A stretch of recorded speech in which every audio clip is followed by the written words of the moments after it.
Ladies and gentlemen, the beat goes on. Turn it up. What you're about to hear may cause your speakers to explode. Grant's Rock Warehouse is keeping it real in the feed. Get ready in 5, 4, 3, 2, 1, 0.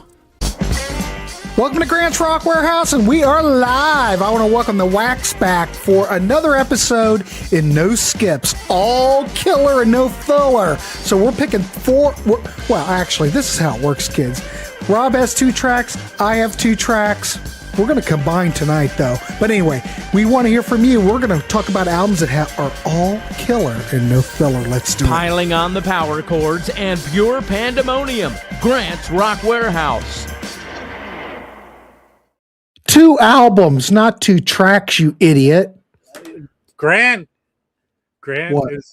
he doesn't have it all there tonight. I don't. No. I'm all twisted and confused. Look, He sent me the wrong.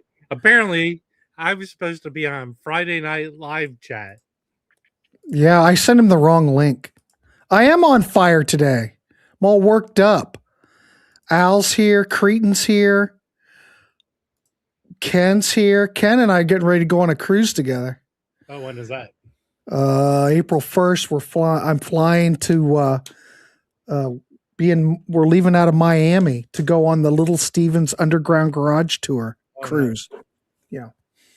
So that'll be fun. You're on show 18 today. I'm on show 3. This is 3.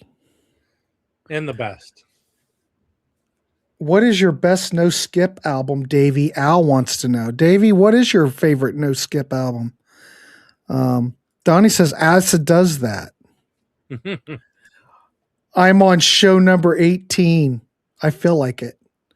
Anyway, Rob is here. Rob, how are you? Nice to see you. What's going on? You know, everyone's coming into town. We have this, there's this entrepreneurial dude who's doing these vinyl cons all over the country. Mm-hmm. And I think he does them in Philly and Atlanta and Denver. But it's this weekend in LA, and a lot of YouTube people are coming in. So we're going to all hang out this weekend. Wow, fantastic. Yeah. So it's all a vinyl thing? I mean, you know. It's Vinyl Con. It's like, Vinyl Con. Yeah. You're going to be conned out of your money. It's you will be. It's going to go ahead. Sell records. Well, the thing, I've been buying a lot of vinyl lately, Rob. Here you thought that I'd given it all up.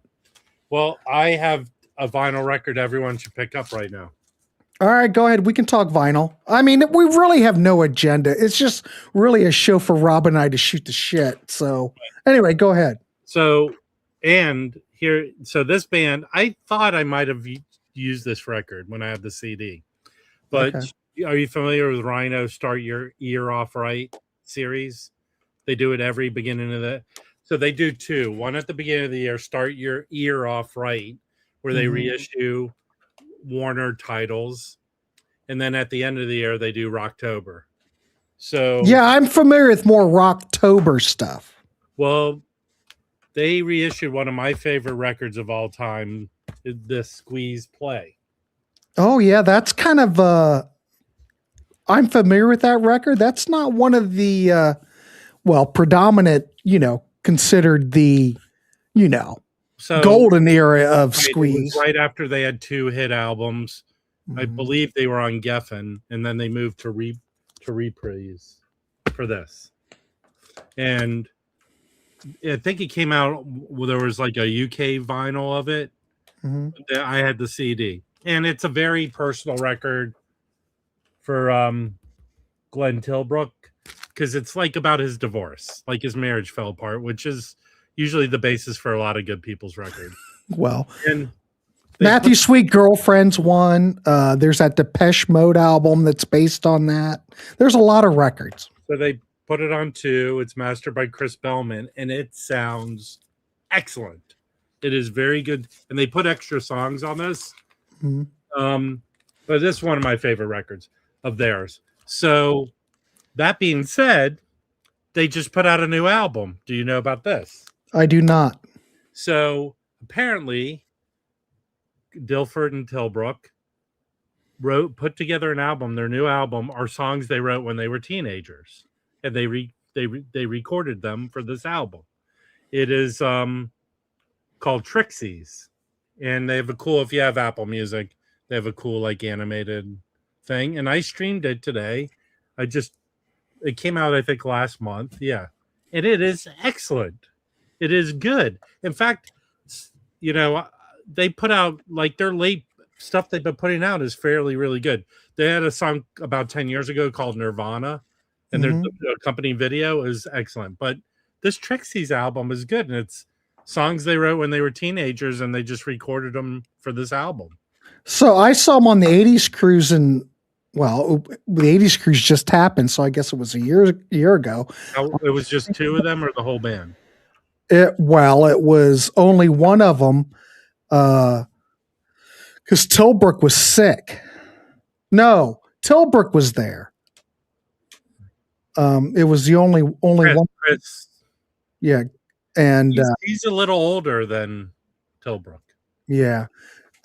So he was there. So I don't know if it was the same band or not. They had hired like a background singer to fill in for him. Yeah.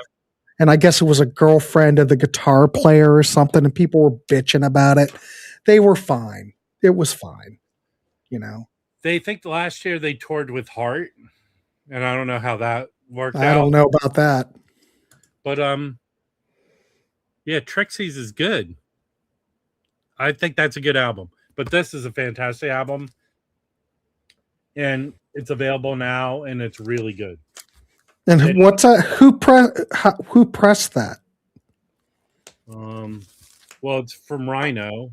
Does it say where? Yeah, who's Rhino used to press stuff? Germany. It was probably pressed at Optimal in Germany.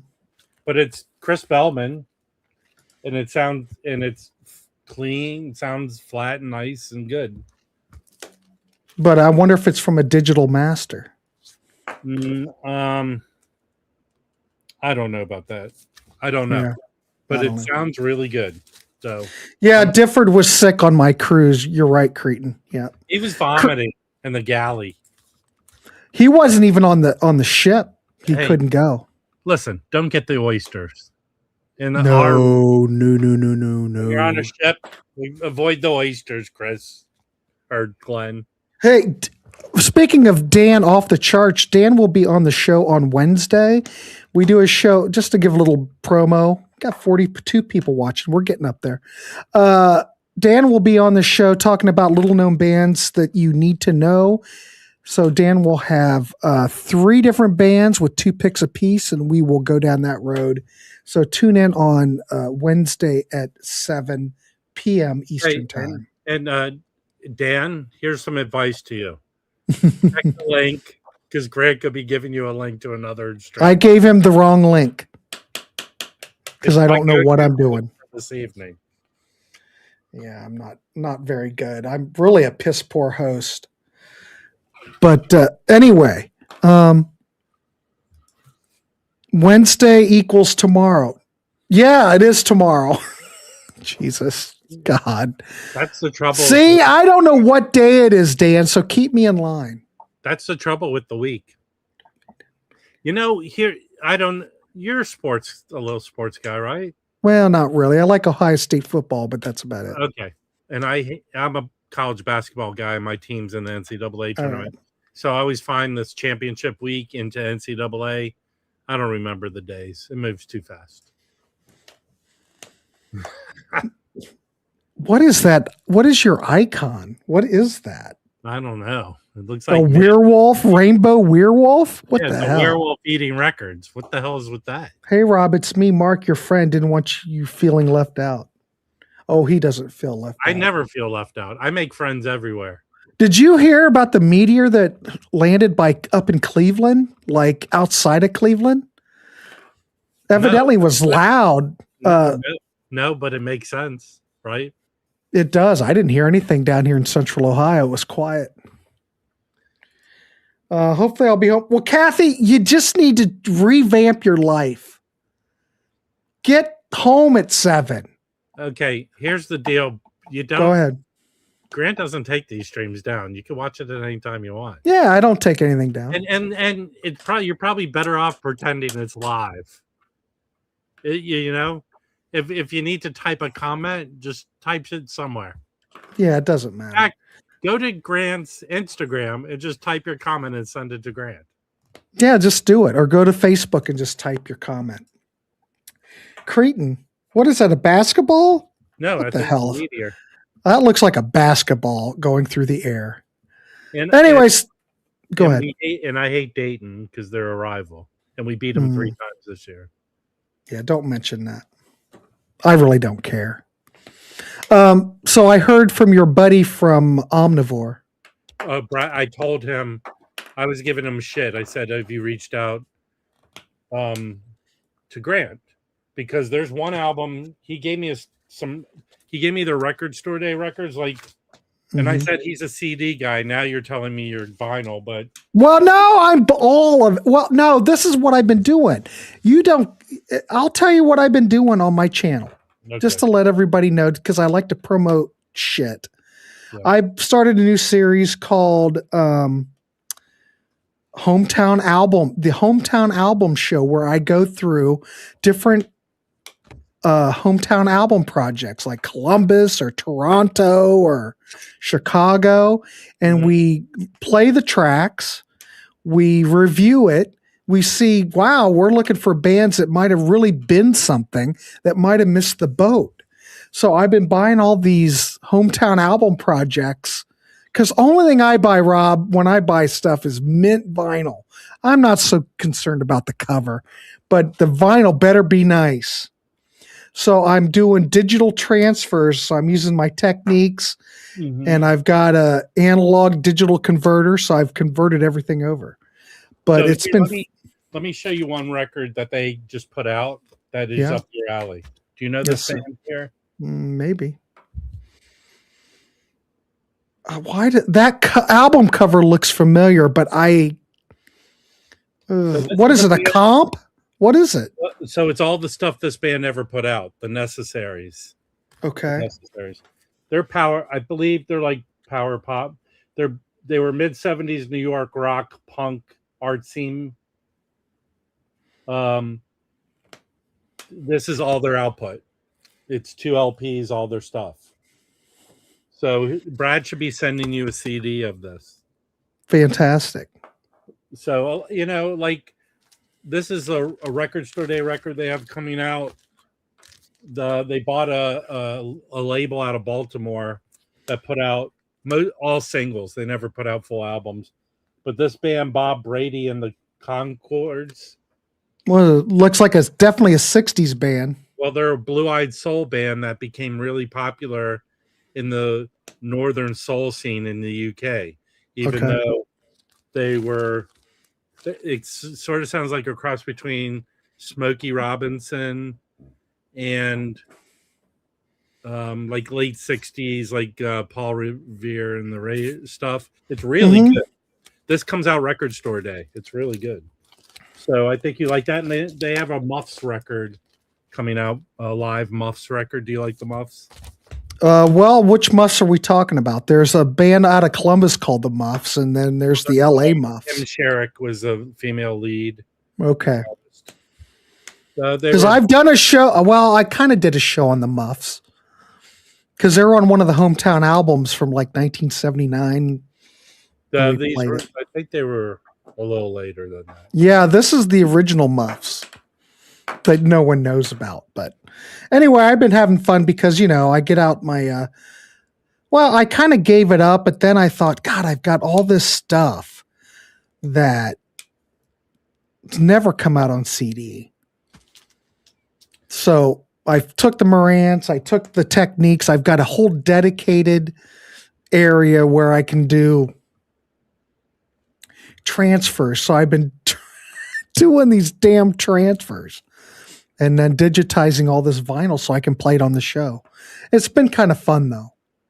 Man, people kind of dig it. It's good. Well, I think it's big for a lot of YouTube people that play albums and they like to do the digital play. Obviously, if you're hooking your turntable up to some sort of thing, turns digital when you put Yeah, it because I'm going techniques into a Marantz, out the tape output into analog to digital converter, and then outputting it to the laptop. Yeah. Because you can't go USB. You can't go USB out. USB doesn't have any audio inputs. You know, like in the other times you could go mic input into a laptop. Mhm. Well, you have to go USB. So you have to have a converter that converts it's a analog to digital converter. But it's slick. But man, me listening to CDs so much, man, I can tell when it's vinyl. You could play something for me, and I could tell right away what it is. Well, not to be overly jellyfishy, the Universal has this new vinyl file, which is an unfortunate name for a making high kind of audiophile type of records. Mm-hmm. It's Spilt Milk, and I got a copy of it. Oh, I think I saw you show that. And they put it over here. Let's see if I have it right here. It's pretty sad when you sleep with records right next to your bed. I know. I don't know if that's good or bad. It's an apartment full of records. So they put this out. They spread it over 3 sides LP. And you know what? I want to know your honest opinion. Go ahead. Because I have 3 versions of this record on vinyl. Mm-hmm, mm-hmm. And I tried to listen and say what's the best. A lot of people feel this sounds awesome.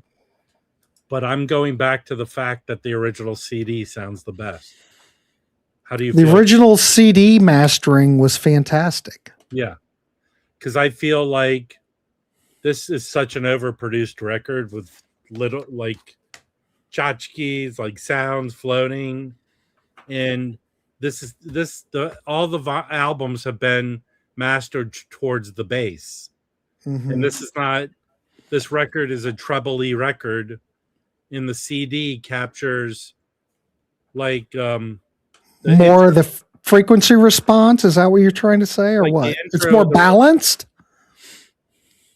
It's more like I'm about to sneeze, people. That's all right. Excuse me. So in the intro song, which is like a short song, it's very there's a vocal harmonized intro. Yeah. And it's like and I feel like the CD brings that out more. Then they have a very Queen-esque song, the best song on the album, called Joining a Fan Club. And I just feel like the CD brings out, because it's such an overproduced record, they spent a lot of time making it, they threw in everything they could, their sounds and stuff, and it just plays better on the CD than it does on vinyl. As someone who hoards vinyl, that's a big statement to say the original CD sounds the best. So that's just me.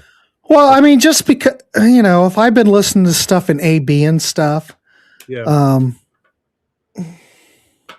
just, I don't know. I can hear vinyl is a tricky thing because, you have to make it so it fits on the grooves. Well, they knew it was a long record, and they put it on 3 sides. So they gave it. They'd have to.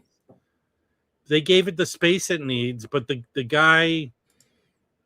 Here's the problem: a guy alone mastering the record without any input from the band, who hates each other. Also, did he listen to the original CD? I don't know. They listen and take notes. Well, the beautiful thing, if you're like on a Steve Hoffman follower, is that Steve Hoffman will look at the CD. He'll look at all the records. He takes everything into consideration.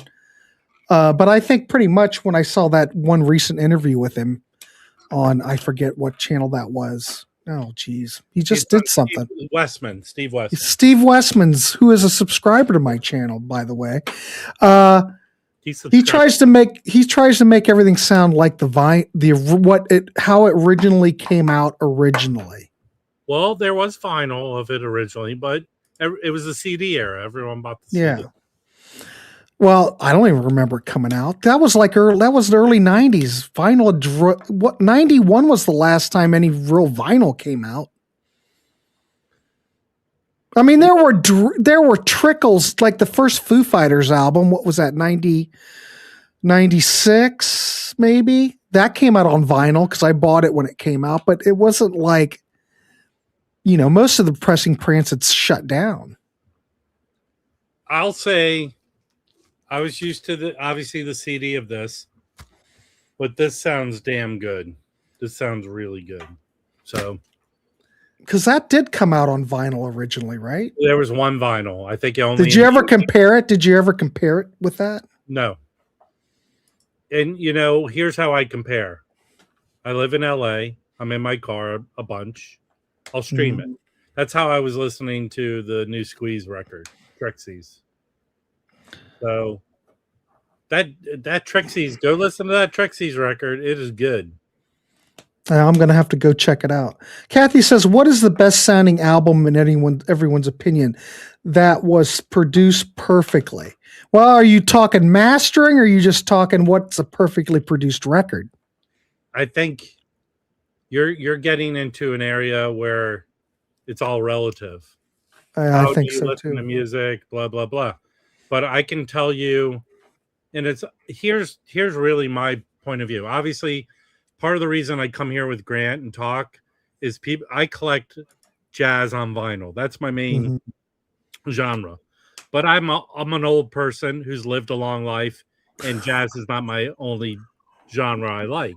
But on vinyl, it just sounds so good on vinyl.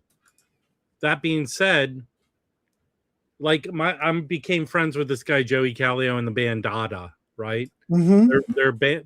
Steve Hoffman says this: the best sounding album on CD is the Dada Puzzle record. I've got that. I bought it for $1. I bought it at a thrift store, and then I had them all sign it. So last year for Record Store Day, Puzzle came out on vinyl. Real Gone did it. It was pressed at Got a Groove. Excellent. And actually, Joey got them to send me. Here, let me see if I can find it. So, if the CD sounds so good, why put it back out on something else? Because it's Record Store Day, and it's about. Okay, yeah. Okay, so this is their third record. Since it went so well last year, it sold out. This is their third one, El Supreminoso. This comes out this Record Store Day. Comes out in April in a month. And on this, check out this colored vinyl. Yeah, let me see that. I like that. Oh, fantastic. World. So I have the CD. Steve Hoffman says the best sounding CD is Dada Puzzle. If you can go find a copy of it he says it sounds better. I think originally it only came out on vinyl like in South America. And if you find a copy of that, it's like $300. Yeah, I've never seen it on vinyl. So for Record Store Day, they got a Groove. I mean, Real Gone issued it. It sold out immediately. It was going for like over $100. And so this comes out in April. It's already pre-sold out. So I haven't listened to it yet because it just came. So I'll let people know. But you can go find the Dada Puzzle. That's considered by Steve Hoffman. He said it numerous times. He would know. He would know. It on Steve Westman's channel twice. That is one of the best sounding albums, and it's on CD. I'll tell you one of my favorite albums on CD that I remember sitting. I must have been in the right spot, in the right room, and I was listening to the original CD of Matthew's Sweet Girlfriend. And I just had like an outer body experience because it felt when I listened to it like the band, Matthew Sweet, were right in the room, because don't forget that Girlfriend was recorded with no reverb. If you hear anything, it's the sound of the room. Well, wait, what's the those guitar licks though have reverby sound to it? Well, maybe, but I'm saying that would be on the guitar amp. They added no reverb to anything when they recorded it, so it's not in the studio. It must be just like on their amps or something because Matthew Sweet is dry. Everything sounds like they're right there. So I have the CD of that, but there's this label called Intervention that does reissues, and I have their reissue of it. I do too. And that sounds excellent too. I am a fan of the original CD. I mean, you can go out and buy the Super Audio CD of it if you want, but that original Zoo CD sounds fantastic. I've got all of it. Anything that Matthew Sweet puts out, I've got. Ken Golden says, watch the videos I made for Sea Tranquility on great sounding CDs and vinyl. There you go. Ken Golden, ladies and gentlemen. I don't know Ken. Ken Laser CD. He has a store online. Laser CD. I own the Dada. Creighton, you have everything. Come on, man. Trouble's self-titled album from 1990 is an incredible sounding record before Rick Rubin turned to the dark side. I've got that Trouble album. It does sound really good. What dark side did he turn to? He did a lot with those Johnny Cash records. Those are very acoustic sounding. Jay, what dark side did he turn to? Elaborate. Like the ones he did with Neil Diamond. Yeah. Not to change the subject too much, okay? No, that's all right. Have you heard of this dude? And I can't wrap my brain around this guy. He's only popular in England. He didn't make it here. Shakin' Stevens. Do you know this guy? I've heard of Shakin' Stevens. I don't know if I would hear something. No, so I've watched his videos. He's sort of has this Elvis-y persona mixed with the 80s sound. And he was very popular in England. But about 3 years ago, he's near pushing 80. But about 3 years ago, I was watching his stuff, and they made an album that is sort of like Rick Rubin did Come With Me, Shakin' Stevens, and they sort of did like this kind of more, and it's pretty good. Yeah. Sneeze got the Shakin' Stevens box set, 19 CDs. Yeah, him and 3 other people. But that's true. But go watch that newer album that's like 3 years old. It kind of sounds good. But so Jay says that everything that Rubin does, he produces nowadays is dry. Is that bad? I don't think that's bad. Well, have you ever heard of Urge Overkill Saturation? Totally dry record. But my God, that's one of those other records I can listen to, Rob. It sounds fantastic on CD. Well, I mean, he's more. I am no expert on Rick Rubin, but my impression is he has gone to scale down. Do it raw. It's kind of more raw. Right. I don't know if that's good or bad. It's good in the case of the Johnny Cash shit. And did you like the Neil Diamond, like 12 songs? What was it called? I don't think I heard that. I've heard the Johnny Cash stuff. Neil Diamond? No, Neil Diamond. And then Neil Diamond said, I have Parkinson's. Chris says, Taste Your Love by ELP, the best produced song ever. I'm trying to think if Emerson, Lake and Palmer ever really had anything that. Well, I mean, I am no expert on Emerson, Lake and Palmer, but doesn't all their stuff sound about the same? Well, the Eddie Offord stuff sounds pretty damn good, though. From the beginning, the guitars, the way the acoustic guitar is recorded from the beginning is absolutely stunning. Hey, I don't mean to do this. Can I go ahead? Can I step away for 1 second? Yeah, sure. Yeah, talk about. Never mind. I'll be like 1 quick second. They're fine. It's all good. We're just doing what we're doing. So, but what would it say? That Shakin' Stevens box set. Who put that out? Is that like Cherry Red or is that Omnivore? Who put Shakin' Stevens out? I would have to think that Shakin' Stevens set would be like Cherry Red or something. I like the Neil Diamond albums, but he stopped working with Rick and released a shit Christmas album called Cherry Cherry Christmas or something like that. Yeah, I don't know. DC, what? Taste Your Love by Sika is also good. Oh my God. Yeah, but you also like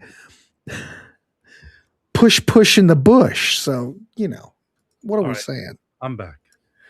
OG pressing. Okay, here we go. OG CD pressing of Joe Jackson, Body and Soul. You're welcome. Wait, what was his big breakthrough record? Because someone just reissued it. Well, what was it? His first thing was Night and Day or something. Night and Day. That just got reissued. So Body and Soul. What was the jazz cover one? The jazz one. Body and Soul.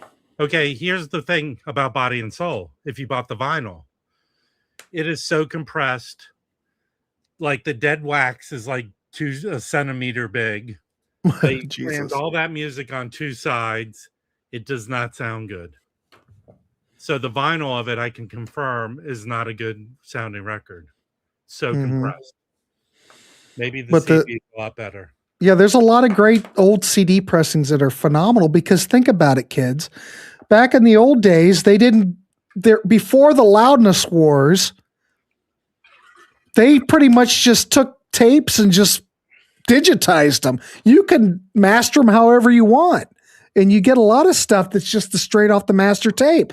Now look at Fleetwood Mac Rumors, the original Target CDs.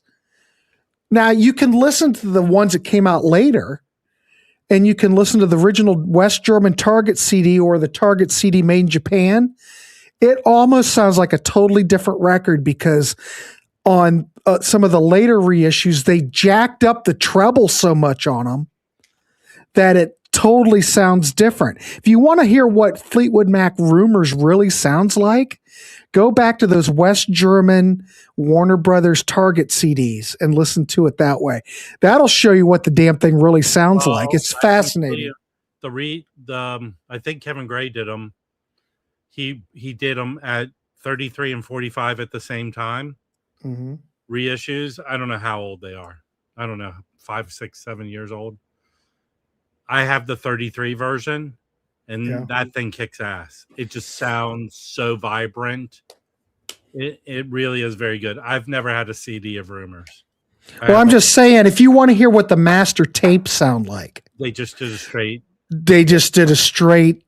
I mean, that's the only way you can hear the master tapes. The West German. So wait, they were made in Germany. Yeah, you remember the original Polygram? They were sold at Target. No. You don't know what a Target CD is? Because I coined the term. You ever seen the original West German Warner Brothers CDs that have the painted? When I agreed to do a stream with you, you sent me a brochure, but I haven't read it. Oh God! All right, wait, go. Enlighten me on your phrase coining. I coined this phrase. People don't know, but I'm the one that came up with it. I've mentioned it before. If you go back on the Steve Hoffman site and let me see if I can find it. I'll bring one up. We started a thread over there. Okay, here we go. Oh, it's $199. Oh, that's crazy here.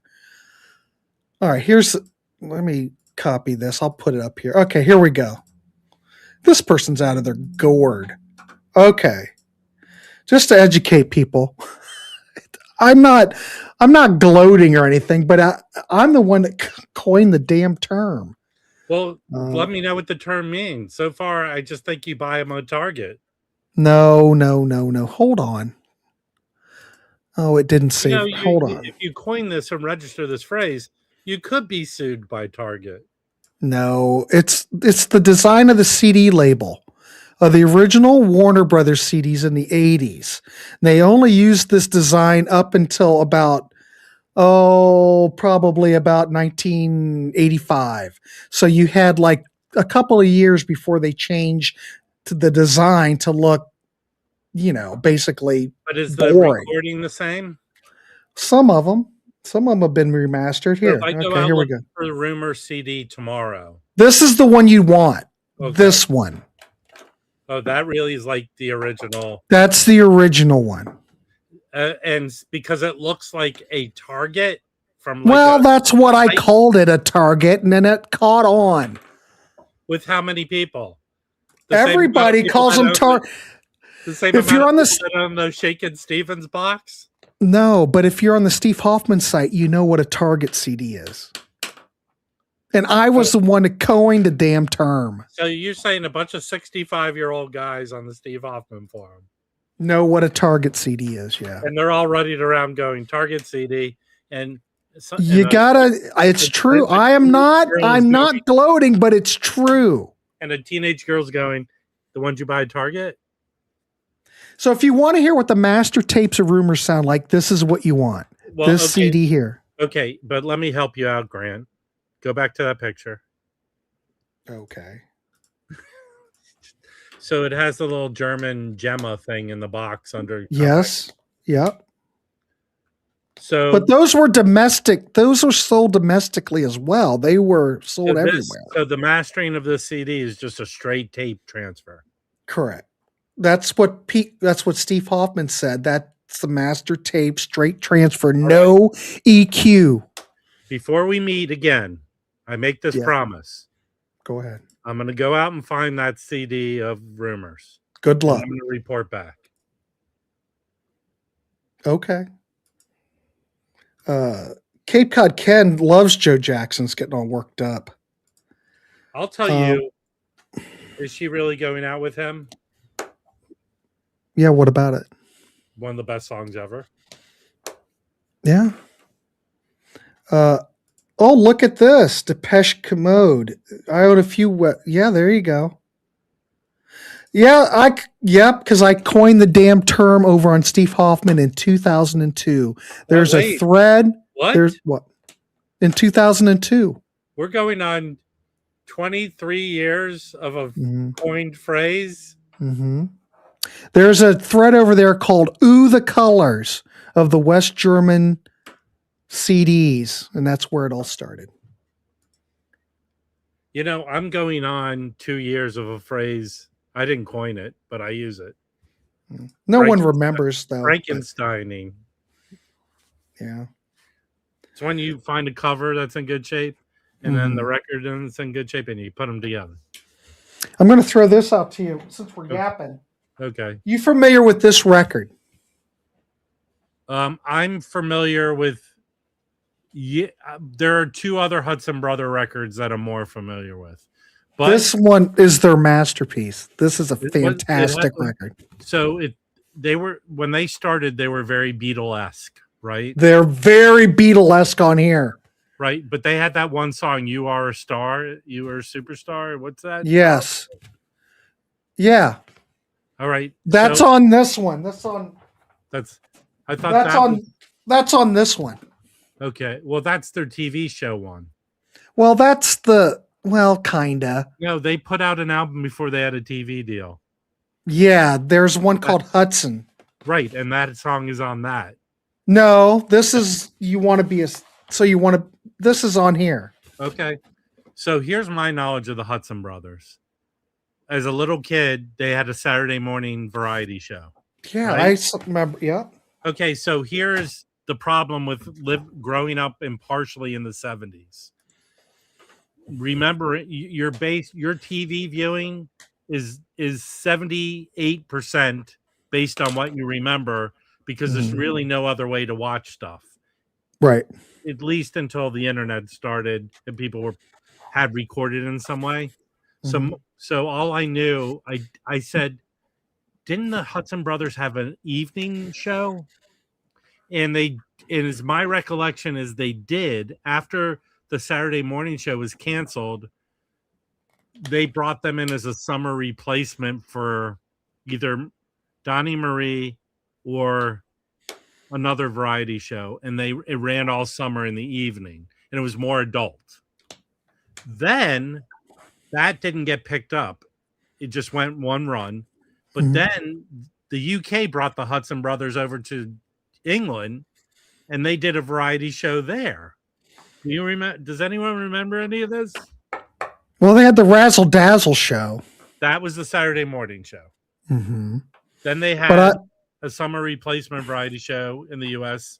Then they did a variety show in the U.K. But but either way, the Hudson Brothers records are fantastic. And the thing that was really terrible is that these guys wanted to make it big. They signed that deal for the TV show, and it really killed their recording career. You know? Also, I know about 10 years ago, the youngest brother had bad cancer. I think he survived it. Brett. Yeah, Brett.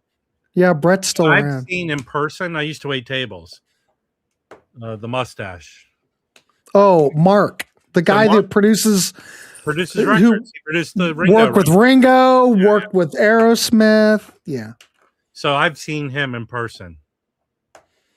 Did he have multicolored facial hair? Yeah, he multicolored hair. He dyed his hair different colors. Yeah, I don't know what's. And he always wore the French hat. What is that? A beanie? No. No, it's a beret. Yeah. Yeah. So You Are stars a fantastic song. Very Beatlesy. All their stuff is very Beatley. But the thing is, the production's good. And don't forget that this record,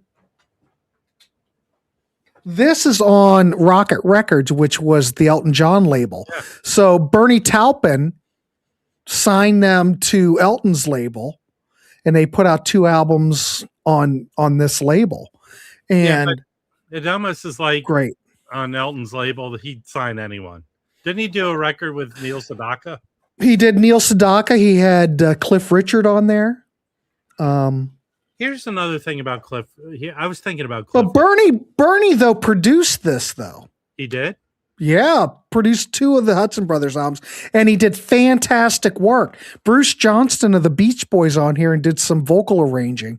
The beautiful thing about the Hudson Brothers, and I'm on a Hudson Brothers kick, but these guys were brothers and they could harmonize unbelievably well because they're brothers. I know one of them was a horrible father. Bill, evidently. Horrible. Yeah. But that's that song that we were just talking about. So You Want to Be a Star was written to Goldie Hawn. Because Bill wrote that for Goldie. And of course we know what happened there. It all went to hell.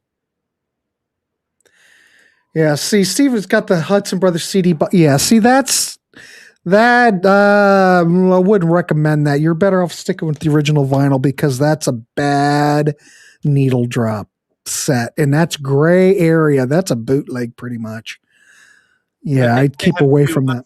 Somewhere around here, I think I have 2 Hudson Brothers records. You probably do with all that vinyl. Yeah. But the Hudson Brothers were great. Fantastic. I mean, I grew up watching that show, and it probably only ran they probably only produced 14 of the shows, but as a kid they would run them all the time. Well, it's like when you're a kid, you watch HR Puffin stuff, and they only made 7 or 8 shows, but I swear to God, it went on. There were 50 shows of HR Puffin stuff. But they also made a movie too. Do you know who was in the movie? Oh yeah, they made a standalone movie. Cass Elliot is in it. Mama Cass. HR Puffin stuff? Dude. Or the Hudson Brothers. Go on YouTube and watch the HR Puffin stuff movie. Okay. And Mama Cass is on there. She's one of the witches. I think she does a song. And you know what? My favorite song from HR Puffin stuff? I don't know. Oranges, Poranges. Who cares? Oranges, Poranges. Did that ever come out on vinyl? Probably. Figure you would know. I mean, I'm guessing, yes. Thoughts on... Yeah. Yeah? No, thoughts on the Banana Splits album from 1968. Okay, I'll tell you this is the... Okay. So I'm a digger. I go find records and I'll flip them. If you find that Banana Splits record with the green cover, Yeah. That's worth some money. I know. I'm trying to get one. I've sold it twice. I've found it twice. It's, Al Stewart. No, not Al Stewart. Jesus. Al Cooper is behind like half of that record. Like he's on it, producing the songs or writing them or something, from what I understand. There's like big musicians on that record that you wouldn't think are on there. You know what I mean? I mean, not to change the subject too much, there's the Batman and Robin record where Sun Ra, the avant-garde free jazzy pianist, is on there. So yeah, they had to make money, right? Yeah, well, I get it. Here we go. Schnee said, I went to Beatlefest many years ago and Mark Hudson was selling bootleg DVRs of the Razzle Dazzle show. He randomly walked up to me and we talked for about 15 to 20 minutes. That's fantastic. Well, you want to know how I read this comment? I'd like to know how you read it. There was an elevator. 2 people were on it. And Mark Hudson's version is different. Do you think it was Schnee running up to Mark Hudson and going, hey? No. I don't know. What do you think? Schnee's a little more shy than that. I just think I think what she said is true. So, I'm just giving Schnee, how did Mark Hudson come off? Did you like Mark Hudson all right? You thought he was all right guy? Because doesn't he have he's had some kind of... Did he try to get you to buy the DVDs? He probably did. Hey, look, not to change the subject too much, but there was a great show on MTV. They only made like 7 episodes or something called Austin Stories. It was a great show on MTV. And it's not available. You can't get it, except one of the stars from the show made bootleg DVDs of it, and I bought it off of eBay. Well, I'll be darned. Barry White is on the Banana Split recordings. In what way? Hey, Spiegel, come on over here. He should be like that. Probably I don't know what he did on it. Steve, what did he do on that? Hope life is treating well, Digon. All right, cool. Cretin, everybody. We're going to have what Schnee says. I'm not sure what Barry White did on it. Wasn't Barry White's real thing like an arranger or a songwriter? He was a fantastic songwriter. Yeah. I mean, I don't know. He probably played piano or something, but other than that, I don't know what he did. Other than his gimmick, he was a very talented musician, right? Mm-hmm. I guess. Or did he rival with what's his face? The other guy. With Al Cooper? No. Who? Isaac Hayes. Isaac Hayes. I don't know. I think very similar, deep voices. All right, here we go. Mark Hudson was awesome. I also interviewed Brett Hudson when I had an audio podcast, and he says the whole reissue thing is out of their hands. Yeah, and they probably mentioned this because don't forget, the Hudson brothers were originally, when they were kids, they put out records, on Spectre Records or something like that. And they had singles out. Then by 1972, they had an album on Playboy. Then they jumped over to this Casablanca album. This is on Casablanca. But when this came out, they already had a deal with Rocket, but there was a distribution issue. So this actually, no, not this one. There was another record. Sorry.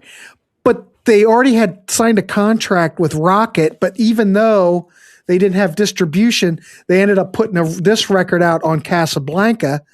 This record is all demos, but they don't sound like demos. And then after their deal with Rocket ended, they went to Arista, and then they jumped to Elektra. So their catalog is all over the place. So how it would be a licensing nightmare. Well, the way everything's been swept up. Who owns Elektra's Warner's or Rhino? Arista. Who owns Arista now? Schnee would know. Schnee, who? Where's Arista now? And I think Casablanca's Polygram. Okay. Who owns Polygram? I'm pretty. My friend Brad, who I introduced you to. Yeah. Because it's Omnivore and they reissue records. They really don't put out brand new stuff. They do occasionally. I'm going to run it by him that maybe he should try and put out a Hudson Brothers box. I think it needs. He knows. I think he has to know Mark Hudson. He has to know. Well, I think it's just a shame you can't stream it. You can find it on YouTube, but they're all vinyl rips. Oh, wow. You can't stream any Hudson Brothers. No, you can't stream Hudson Brothers. There's never been actually a release digitally for any of this stuff. And I've been trying to play Hudson Brothers in the Warehouse, trying to get up momentum, and people dig it. And I just think that before things get too down the road, I think we need to, I think it would go over great if it was well done and promoted correctly. Eris is part of BMG. Polygram is Uni. Okay. I think you need to do a Hudson Brothers live stream where you play, because now you have your setup off of vinyl, right? Well, I've been doing it. I've done a couple of records. Oh, Mark Hudson produced the last Joey Mullen album, which was on Omnivore, I think. Yeah. When you connect with Brad, go through their stuff and see if he can send you. Okay. So, see, Steve, I haven't heard that record. When was the last Joey album? I have a CD of it up where all my CDs are. When was that? Because he passed away. What? A year ago. It was like 2 or 3 years ago. Anybody in the chat heard that record? I'm just curious. It's good. I think Mark Hudson is a producer, but as a songwriter, he wrote the song or co-wrote "Living on the Edge" by Aerosmith. I was looking on YouTube, and there's a video of him and his brother Brett playing that song live at some convention or Beatles convention or something. But they were very talented, and I just think it's a shame that they were. Here's the problem: whoever managed them, they should have called themselves something other than the Hudson Brothers. Well, there were 3 of them. They were kind of forced into being performers, like the Marx Brothers type of thing, Well, that's from the TV thing. Yeah, I know. But I'm just saying, as musicians go, and the quality of the music, the songwriting, the production. Well, if you watch the Saturday morning show, that So You Think You're a Star or whatever, they played it a lot. They did it a lot on that show. But I think it's the Monkees thing. The Monkees, we can look at the Monkees catalog now and go, God darn it, there's some fantastic tracks here. But at the time, people just kind of, they're not playing on their records, which they did play on their records. But I think after all this time has gone by, people kind of look at the Monkees now and kind of forget all that crap that they had to go through. Think about it. I'll tell you what I just found. You'll appreciate this. I was at Half Price Books I went to visit my daughter in Cincinnati. Guess what I found in the used bin? And I had never seen one before. I found a reissue Monkees Headquarters album from the late 60s with the bearded cover. Now, if anybody knows the bearded cover, that came out. That was the reissue. The original cover had the engineers sitting on the back picture, but this was the later one with the bearded cover. In all my life, I have never found a bearded cover in the wild. I'm a little lost. What does make it the bearded cover? There's a photo in the bottom and the back cover at the bottom of the Monkees standing around the engineer, and they all have beards. And that's a later pressing on the back cover. On the back cover at the bottom.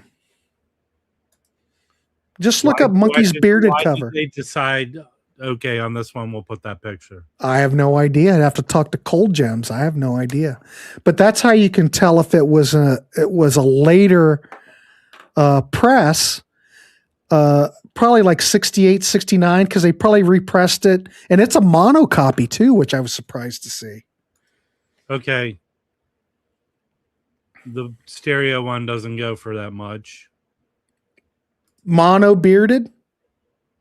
Now let me go to the mono bearded. Let me look. I couldn't believe I found one. I'd never seen one.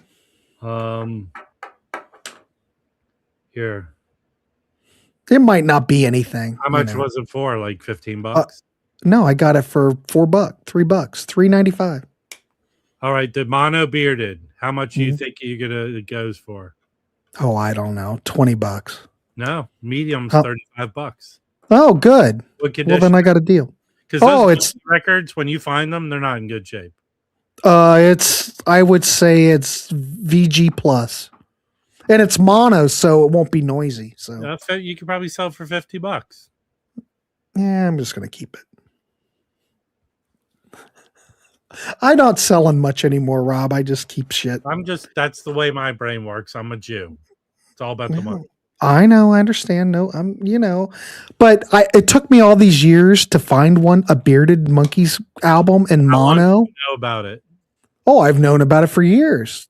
I've been a Monkeys fan since mid '80s, and I've never seen one. I don't know many non-Monkeys fans. The only other real Monkeys fan that I know of is probably Stephen Schnee. At this level. Question for you, because I'm interested in getting a Mike Nesmith album. What is the best Mike Nesmith album considered to be? Because I grew up seeing Elephant Parts, his video album. Mm-hmm. But I think he took a lot of those songs from other albums that he did, right? Or you're not so much of an individual Monkeys fan? Well, he had his catalog, I think, is okay, but it's not like I don't know. I don't know if I could. I just have like a greatest hits of Mike Nesmith, and maybe the first National Band, the first couple of First National Band albums. I think that's probably the sweet spot.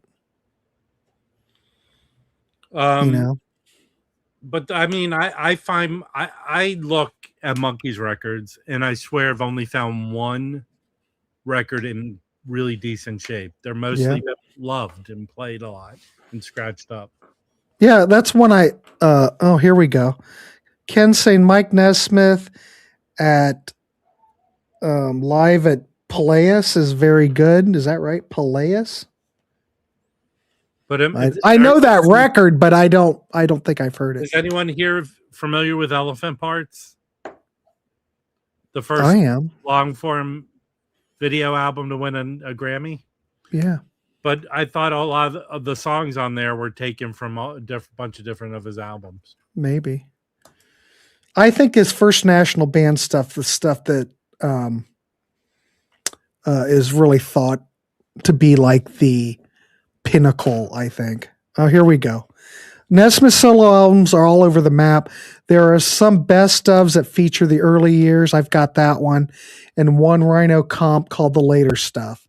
I've got the early years. I don't think I've got the later stuff. And I think that's pretty much, I think Steve's that's pretty much all you need. I can give you my Mike Nesmith take. Magnetic South is a good there. Al's right. That's I'll a look good at one. that one. But here's Mike Nesmith produced movies. Did you know this? Yeah. And the best movie he produced, I'm sure he did other good movies, but Repo Man. Well, my aunt is in Repo Man. Did you know that? Did I tell you? No, I know that now. She's Otto's mother. That's my aunt. No longer with us, and her ashes are in my storage locker. She is? She's in your storage locker? Yeah. Okay. Well, she has to go somewhere. All right. She didn't have a good end. Okay. Oh, all right. So Mike Nesmith produced a movie called Time Rider. Did you remember this film?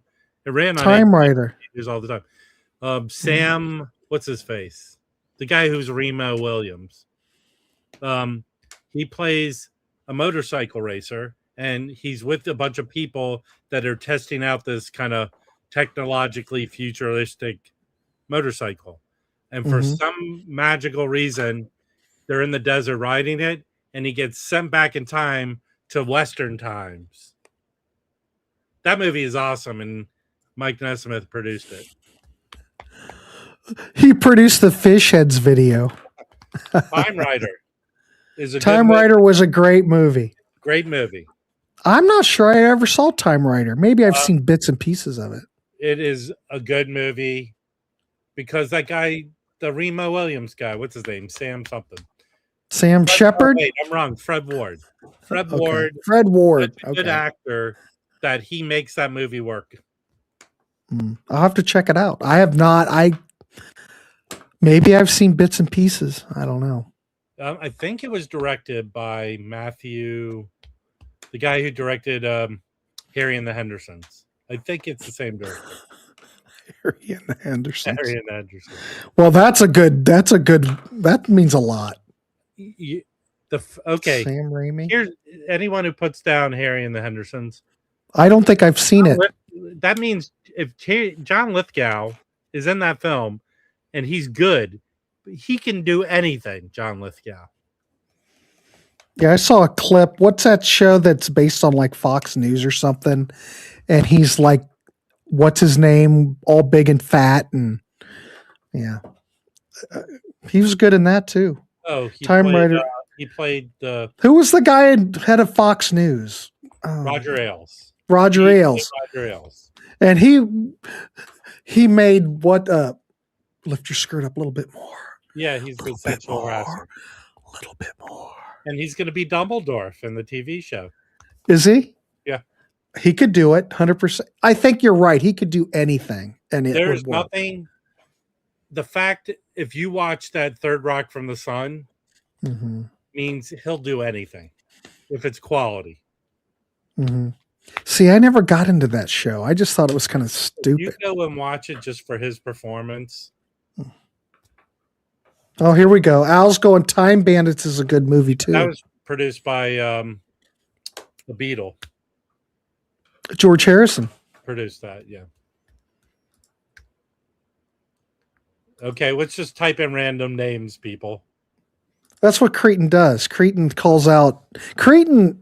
If you go on Facebook and you're friends with Cretan, he calls out everybody who's dead that died during the day. All it's right, fantastic. He's good. Which Damien? The 666 Damien? I think this one. Sir Damien Frost. Okay.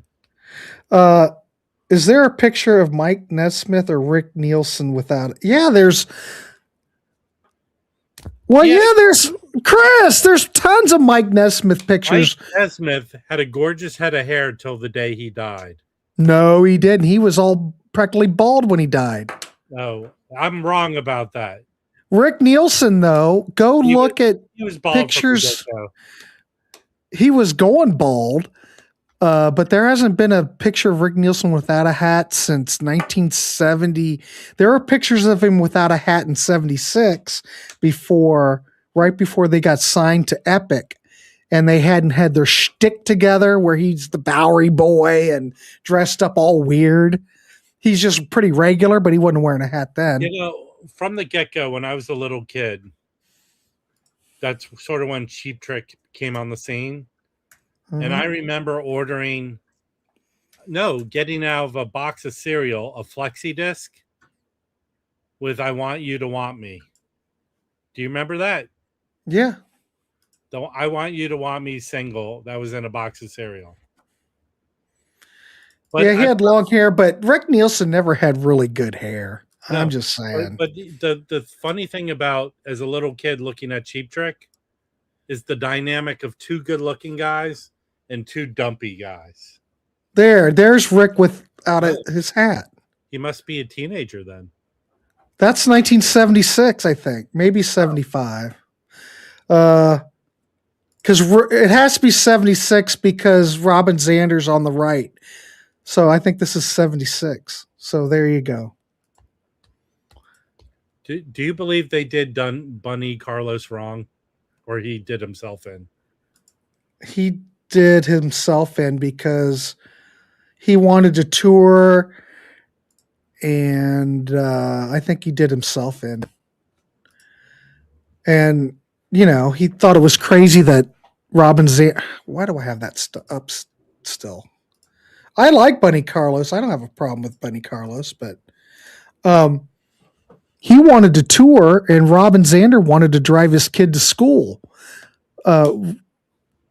Bunny didn't have any kids. He just wanted to go tour all the time. Yeah, but Robin had his new family. He had his new family, and he wanted to raise the kid. Yeah, but I thought the kids, by the time they kicked him out, the kids were grown, weren't they? Well, not his second. Oh, second family? I think that was his second family. Correct me if I'm wrong, but I think that's... When Rick Nielsen went to Eagle Guitar, he had his hat on. Yep. He was in all full regalia. He was Rick Nielsen like you think. When did he put out the guitar that was him? That was on the album that Todd Rundgren produced. It's got "I Can't Take It" on it. Oh, Next Position, Please. Okay, that's the guitar that he had that one. Here's a good question. Yeah. This is a good question I don't know the answer to. Go ahead. Was Rick Nielsen the person who introduced the double guitar? Double neck guitar? The double neck guitar, was he the first person to put that out there and play it? Was there someone before him? Schnee? Well, there were double necks. Don't forget Jimmy Page played a double neck in Led Zeppelin. Well, Or you mean like a triple neck or a five neck? No, what do you mean? Yeah, he had that five neck one, right? Right. Okay, Jimmy Page, but then Rick Nielsen arched it up a bit. Oh, yeah, he arched it up, and before he had that guitar, he would layer guitars on top of each other and do it that way. So. And was he was also known for having 50 million picks attached to the mic stand, right? Yep. Bun only wanted to play an hour every night. Well, Bun had back problems, too. There was a lot of issues, In Bun's drum setup was very basic, right? Mm-hmm. That's all he needed. Fantastic drummer. I mean, he's like a real drummer, technical and with a cigarette hanging out of his mouth. Well, you got to have a cigarette hanging out. But who played double necks before Jimmy Page, like on stage? I can't really think of anybody. What year is Jimmy Page playing the double neck guitar? It was after 71, after Stairway to Heaven. That's when he started to play it. Because it's got that 12-string part. But in the studio, he's playing a Fender electric 12-string. And the guitar solo is that Telecaster that he played in the Yardbirds. People think it's a Les Paul. No, the solo was played on a Telecaster. I think that's fantastic. When did John McLaughlin start with a double neck? I don't know.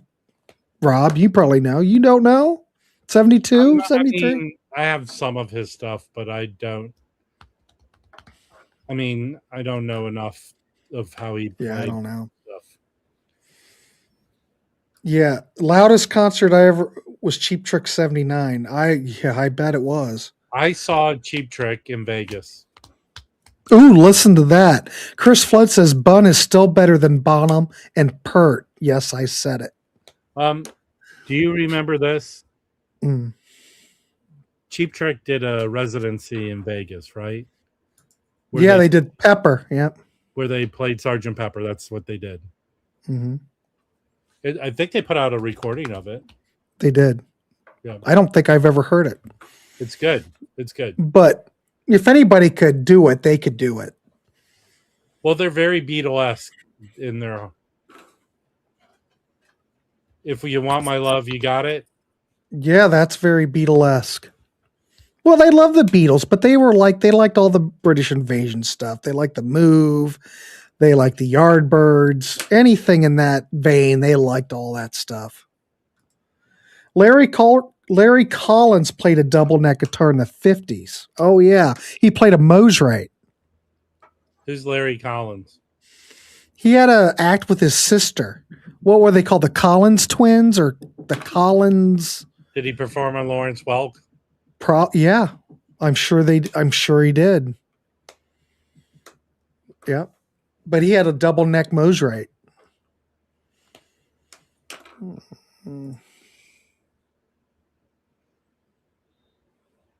I don't know the fourth dimension. I know the fifth dimension. I know the fifth dimension. I know the fifth dimension by the Birds. Larry Collins was fantastic and just a kid. Yeah, you have to go out and look at the footage on YouTube. I guess it was the Collins. Was it the Collins kids or was it the Collins twin? It wasn't twins. They weren't twins because he had an older sister. I think the Collins kids was the act. I vaguely recall as a little kid watching reruns of the Mickey Mouse Club, and they would throw in some kid acts on there, and you go, "Who the fuck is that?" I'm sure that's what it is. Yeah, Depeche. Those two tracks that are on the heavy metal soundtrack are fantastic, and those were produced by God, I want to say Mutt Lange, but it's not Mutt Lange. Roy Thomas Baker. And that must have been around the same time as One on One. Why in the hell do those tracks sound so fantastic and the ones on 101 don't sound as good as the ones on heavy metal? I don't know, but I don't get it. Isn't there a song in that Captain Stern section? Am I wrong about that? I don't know what you're talking about. I don't know. Oh, on the film? Yeah. I don't know if I've ever seen the film. I just know the soundtrack. Dude. Required viewing. Is it? Oh, it was produced by I want to say there's a lot of Second City Saturday Night Live people doing the voices. Eugene Levy does a lot of voices. What's his face? Why can't I remember Uncle Buck?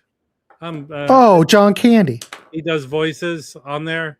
It is, but I grew up reading Heavy Metal magazine, so that's a great movie.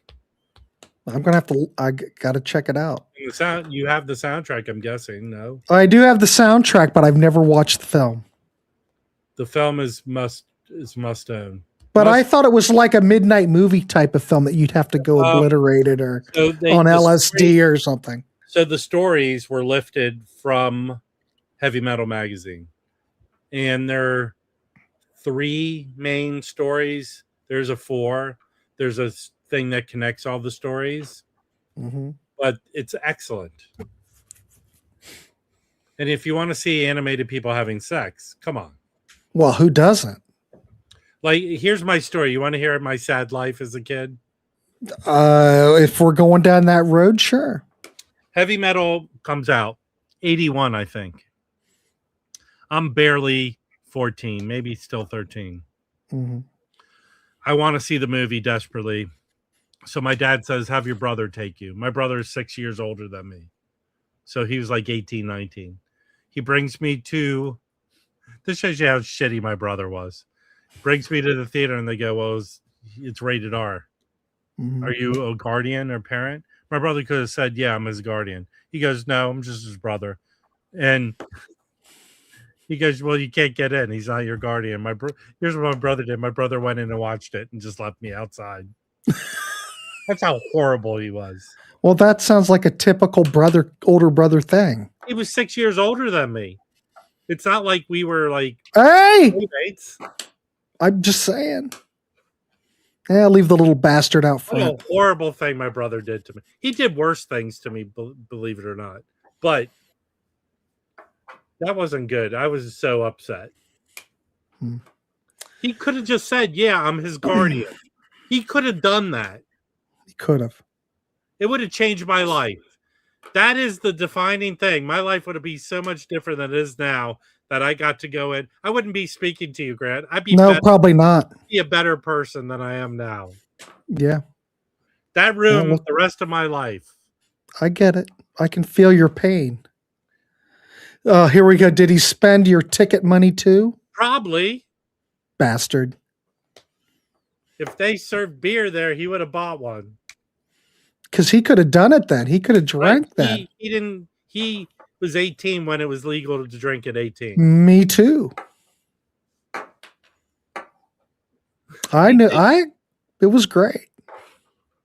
I think my dad had to come pick me up while my brother sat and watched that stupid ass movie. That's what. Well, how did you? Would you have to go find a payphone? You didn't have a cell phone. I don't know what happened. I was in tears. Oh, I can see it really affected you. Well, look at me now.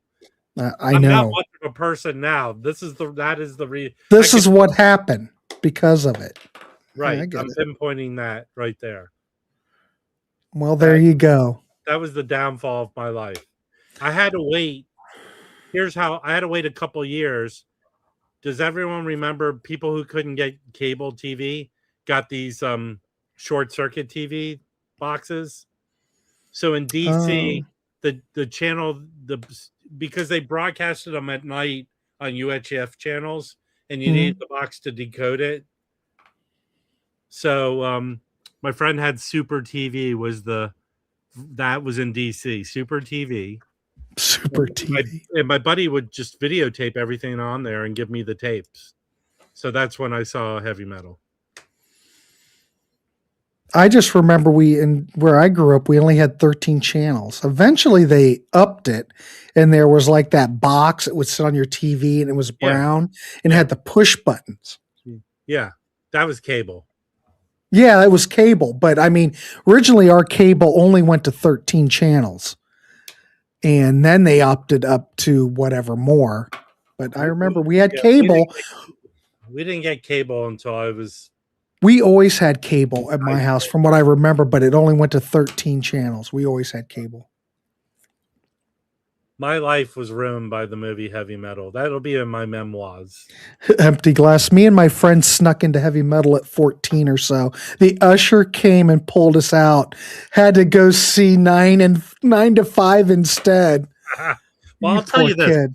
My next older brother, who's 3 years older than me, got a job at the movie theater as an usher. So me and my friends would show up there, and my brother would just let us into any movie. So that's when I saw Warriors. Oh, the Warriors. I saw the Warriors. Empty glass 9 to 5 has drug use in Dolly Parton, not a total loss. No, 50. You know who 50, I met Dabney Coleman once. Very nice. He's dead. Now he lived a lot. He lived to a nice age, but I used to wait tables when I moved to LA. Mm-hmm. But professionally, I met everyone. But when I waited tables, I met a lot of people, and I met him, and he was very nice. Well, I know that you, Schnee, and Mark Hudson go way back. I do know that. Me and Mark Hudson are like this. Like this. Like this. Oh, here we go. Yeah, this guy is not a good person, I believe. Rob wearing his best. Keep it classy. If he supports you, more power. He's just trying to stir the pot. Yeah. Here's the deal: me wearing a hat backwards, or you with super long hair. I think we're kind of evened out. All right. And I can't imagine you wash that hair regularly. Some TV tuners pulled in the scramble channels. Right. I remember when I was a kid, we tried to look at when the dirty movies. Yes. Dirty movies were on. Yes, I'm an expert at scrambled dirty movies. Oh, here we go. Nate. Hey, Nate. Hey, Grant, just saw the Mighty Manfred interview. I'm going to be on the cruise too. Can't wait. Hey, Nate. I've met Nate in person. You know Nate? Through doing this, but he came to LA and I met him. I hung out with him. Nate. Ken, are you on here? I don't know if Ken's still on here. Ken, I don't know where he is, but we'll be on the cruise. I'll look for you. I'm going to be trying to do some interviews on the cruise too as well. I'm working, setting things up. Nate is an excellent person. Can I just do some cleanup work right here? Please clean. All right. Can you highlight Brian McFadden? The new one? Yes. Trust me, people. I'm gonna. Wait a minute. That's louder. Hold on. Okay. First of all, do you watch baseball? Because all the catchers who are way above 12 years old wear their hats backwards. Secondly, why are you hanging out with 12-year-olds? Why are you watching 12-year-olds play with Pokemon cards? That is the bigger question. And can we take this comment and submit it to the authorities? We might have to. I'm better at doing this than you are, Brian. Come on, West Coast. Can we all get along? We get along, but not me and Brian. Forget about that. So Nate, Ken right here will be on the cruise as well. So we will have to find you, and I've got the drink package. So hey, Brian McFadden, come watch my morning live streams where like 160 to 200 people watch it, and then you'll understand. All right. Then you'll understand what doing this is, and you making comments in the background. I'm no victim. I am not the victim. You're coming in here attacking me.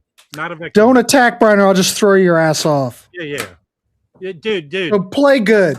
Play nice. I'm responding to the horrible comments. You came in here, Brian, trying to think me wearing my hat backwards is a bad thing. You came in here like that. I didn't attack you until you made stupid comments. So go away. This isn't for you because I'm here. There's so many things to do. Why waste your time here? Oh. You need to show your there's no delusion. When 160 people watch you regularly, what's the delusion? Just go. There's other streams. Brian, just go hang out with Sydney and don't start anything. Yeah, go watch cat videos. That's probably more your speed. Anyway, we're just talking music and shit. Don't start shit. You come in here thinking you're setting a moral standard. Here we go. D Rocker. The Warriors ending with them walking down the beach away from the camera with Joe Walsh in the city playing the iconic. It's fantastic. Okay. If we get into the Warriors, there are two versions of the Warriors. Did you know that, Grant? No, I didn't know that. So they gave the director money, I'd say about 20 years ago, and he re-edited the film and added animated transitions. So it's a little shorter. Yeah. I mean, it's not horrible. I prefer the original version of the film, but the director did it. Warriors, a kick-ass movie. I haven't seen that in years.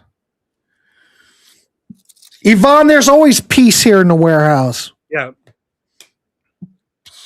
If you're not peaceful, I'll throw your ass off here. Here's the deal. I've been more self-deprecating than anyone here, right? I've made fun of myself this whole stream. That's usually my tact. So I do it better than you were doing it, Brian.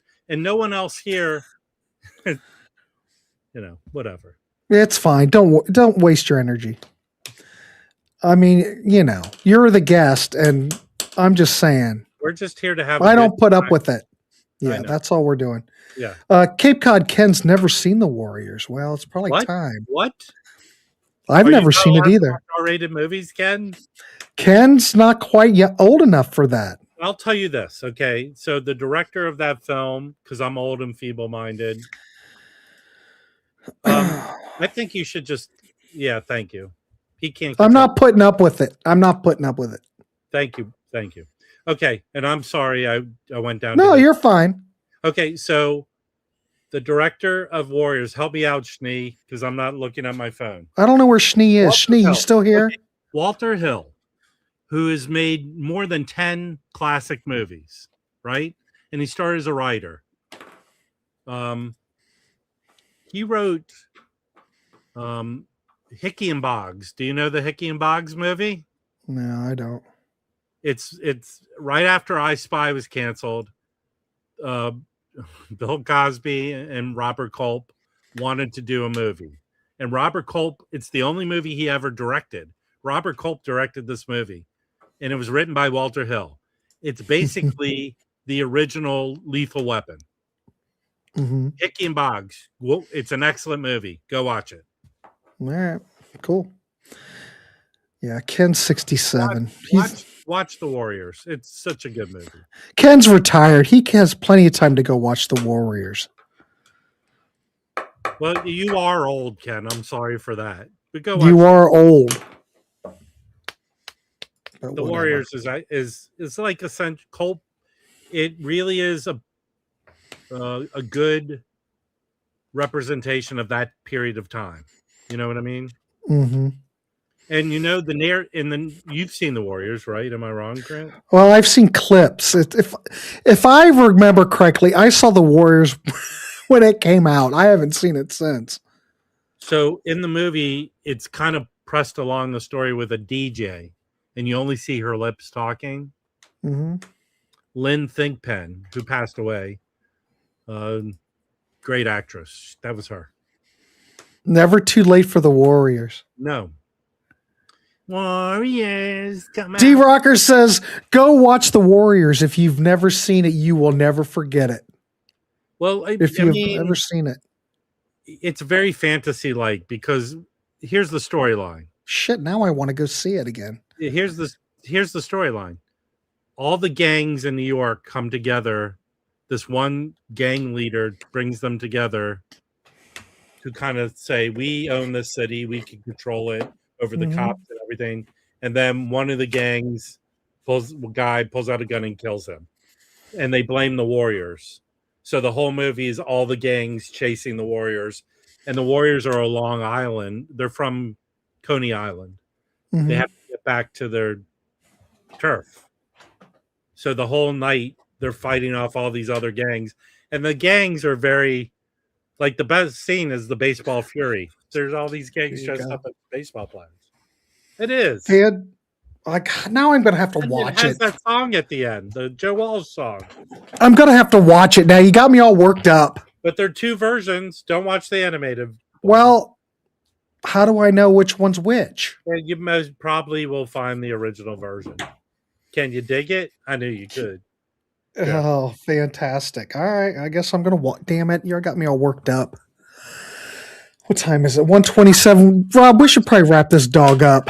Just pop some popcorn. Get your favorite beverage. Mm-hmm. Watch the movie. All right. Cool.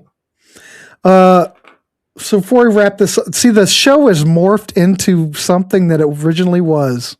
Well, you like how we just shoot the shit. So that's I really just like the show that it's just us shooting the shit and we talk about whatever and we talk records I wanted or CDs. to talk about this record. No, Go skip. talk about it. Talk about it.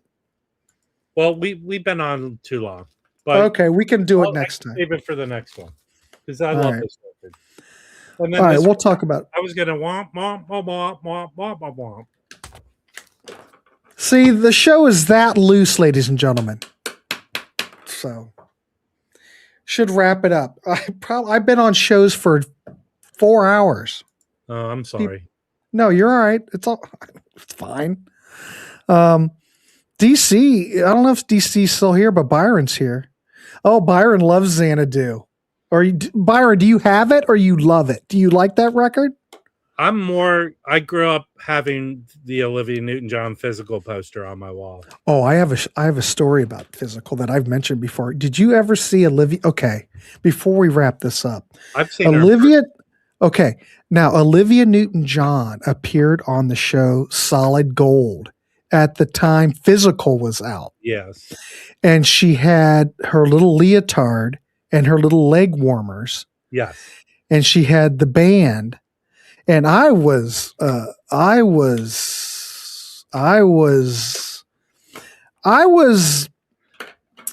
must have been puberty. Stimulated. And she's sitting there like this. With her fingers or her legs? No, her legs. So she's laying on her side doing the physical exercise. her thighs and her legs. Yes. When you're like a Discovering that girl. pubescent, when you're discovering, right, it was incredible. Any males here that grew up during that era, this is what I recommend. Go to YouTube, go on and find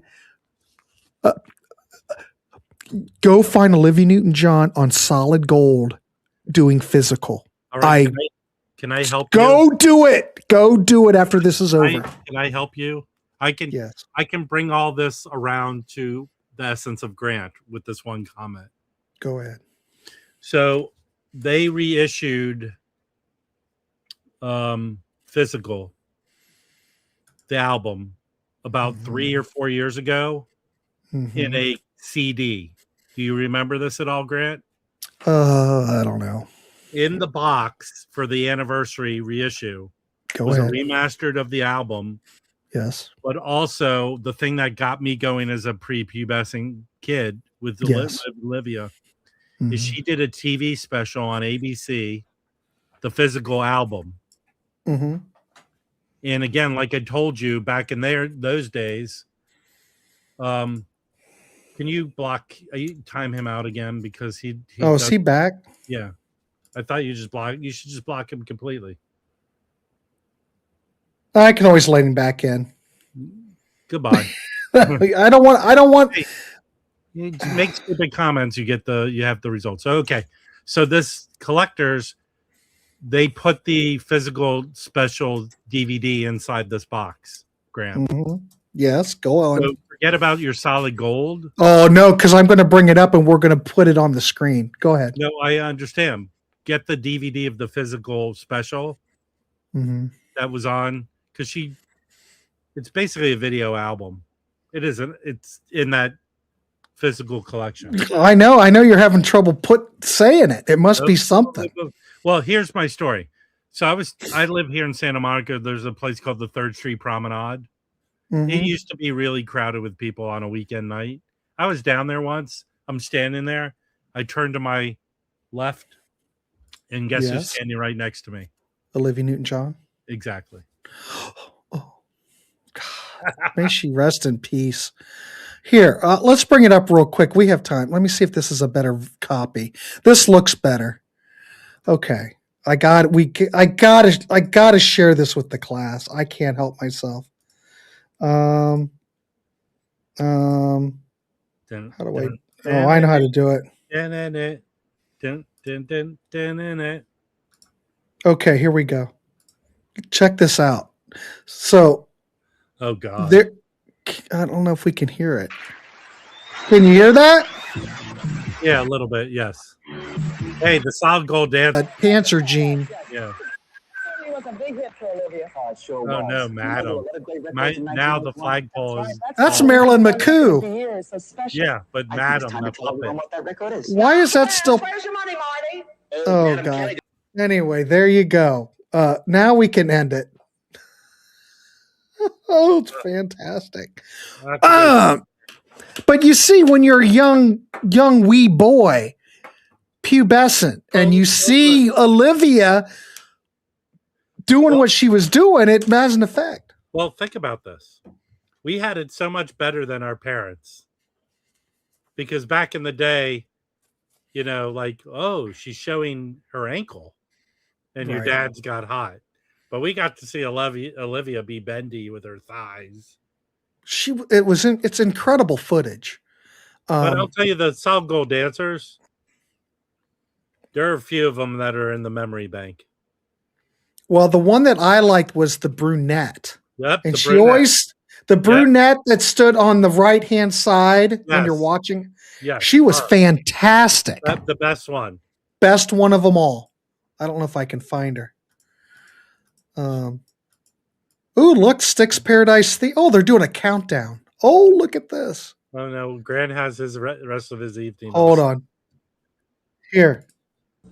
Marilyn McCoo. What the hell is that? All right. Let me get rid of that. We don't want that. Oh, stop it. Oh.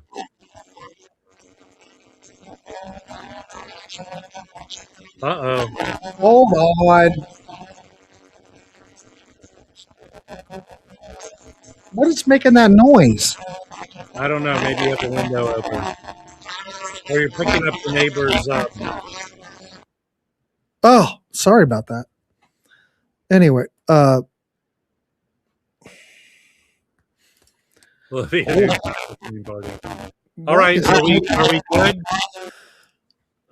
We be run off by technical issues? Why is it making that noise? You're picking up someone else's feed. Yeah, I can't hear you. You can't hear me? Why is it doing that? Wavelink force quit. Yeah, you're right. The aliens are here. Well, you can't hear me?